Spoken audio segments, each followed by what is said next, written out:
Chapter 1. Why do we create monsters? Think about it. On the one hand, one of the first reactions a lot of students have to the theme of monsters is, why are we talking about something that's not real? Well, who says they're not real? We have created monsters back since ancient times. Monsters that scared people thousands of years ago and scare people today. Some of these monsters, their origins can be traced to specific times, places, even people, even specific individuals. Other monsters seem ancient. Werewolves, old-style zombies, old-style vampires. Why do we have these? Sometimes they seem very well connected to a particular sort of fear or experience. For example, Godzilla, the movie monster, was introduced to our psyche in 1954, 9 years after the dropping of the atomic bombs on Hiroshima and Nagasaki. The creature from Frankenstein, which is different. Frankenstein, by the way, is the doctor, not the creature. The creature from Frankenstein is a creation of Mary Shelley,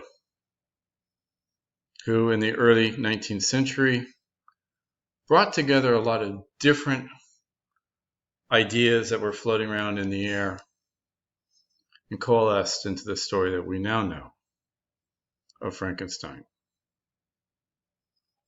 Other stories are ancient. The idea of a vampire as a bloodsucker goes very far back all around the world.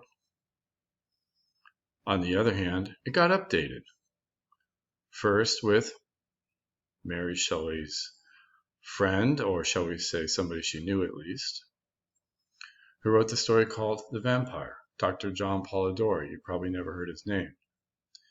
You may know Bram Stoker, who wrote Dracula in 1897. But Stoker's Dracula owes a lot to Polidori's Vampire.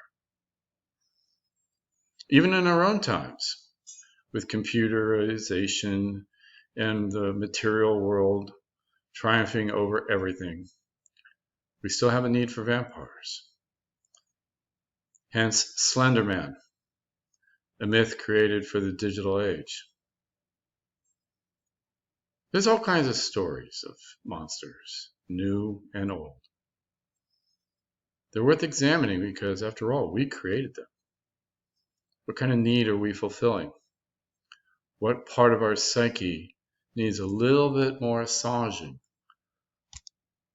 or a little bit more stimulating? It's very interesting to investigate this because, after all, it really reflects us.